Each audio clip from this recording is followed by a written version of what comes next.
रूस और यूक्रेन के बीच युद्ध 21वें दिन में पहुंच चुका है। अमेरिका और उसके सहयोगी देशों की ओर से लगाए गए तमाम प्रतिबंधों के बाद रूस युद्ध रोकने को तैयार नहीं है। इस बीच यूक्रेन के राष्ट्रपति वोलोदिमीर ज़ेलेंस्की युद्ध रोकने के लिए प्रयास करते दिख रहे हैं। इसी कड़ी में यूक्रेन ने ऐलान किया है कि वो नाटो में शामिल नहीं होगा। इस ऐलान से रूस के तेवर भी नरम हो सकते हैं, क्योंकि ये युद्ध के बड़े कारणों में से एक था। यूक्रेन पर हमले के खिलाफ अमेरिका और उसके सहयोगी देशों की कार्रवाई पर पलटवार करते हुए रूस ने अमेरिकी राष्ट्रपति जो बाइडेन, विदेश मंत्री एंटनी ब्लिंकन और कनाडा के प्रधानमंत्री जस्टिन ट्रूडो समेत 300 से अधिक कनाडाई नागरिकों के देश में प्रवेश पर रोक लगा दी है। इसमें विदेश मंत्री मेलेनी जोली, रक्षा मंत्री अनीता आनंद और करीब सभी सांसद हैं। दरअसल रूस ने यह फैसला यूक्रेन के प्रति कनाडा के समर्थन को देखते हुए लिया है। इसी बीच यूक्रेन के लोगों को अपना समर्थन देने के लिए 3 पड़ोसी देश पोलैंड, चेक रिपब्लिक और स्लोवेनिया के प्रधानमंत्री ट्रेन से कीव पहुंचे और ज़ेलेंस्की से मुलाकात की। रूस और यूक्रेन के बीच के हालात को देखते हुए नाटो ने 24 मार्च को एक सम्मेलन का आयोजन भी किया है। नाटो के महासचिव जेंस स्टोल्टनबर्ग ने ट्वीट करके इस बात की जानकारी दी। उन्होंने कहा, मैंने 24 मार्च को नाटो मुख्यालय में एक सम्मेलन आयोजित किया है।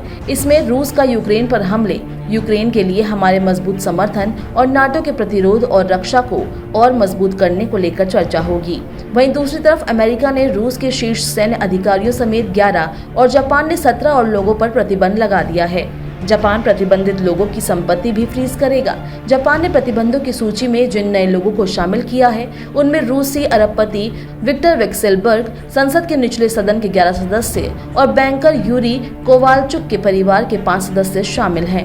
वहीं इन सब के बीच यूक्रेन के अधिकतर शहर खंडर में तब्दील हो चुके हैं। खेरसोन, खार्किव, मारियोपोल, इरपिन जैसे बड़े बड़े शहरों में बमबारी और मिसाइल से क्षतिग्रस्त इमारतें, खंडर, घर, स्कूल और अस्पताल खूब नजर आ रहे हैं। रूसी सैनिक अब कीव पर भी लगातार जोर लगाए हुए हैं। वहीं अमेरिकी अंतरिक्ष एजेंसी नासा ने ऐलान किया है कि वो अपने रूसी समकक्ष रोसकोस्मोस के साथ काम जारी रखेगी। नासा के प्रवक्ता ने कहा है, अंतर्राष्ट्रीय अंतरिक्ष केंद्र के सुरक्षित संचालन के लिए रोसकोस्मोस के साथ मिलकर काम करते रहेंगे।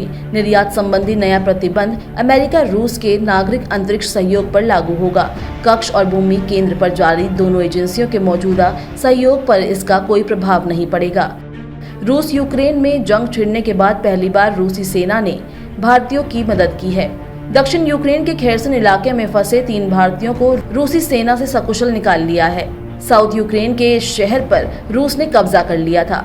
क्रीमिया और मॉस्को के रास्ते इन 3 भारतीयों, एक छात्र और 2 व्यवसायियों को निकालने में मदद की। वहीं रूस ने संयुक्त राष्ट्र सुरक्षा परिषद में एक प्रस्ताव पेश किया है, जिसमें यूक्रेन में खतरे वाली स्थिति में फंसे आम लोगों की सुरक्षा और मानवीय सहायता और देश छोड़कर जा रहे लोगों के लिए सुरक्षित मार्ग की मांग की गई है।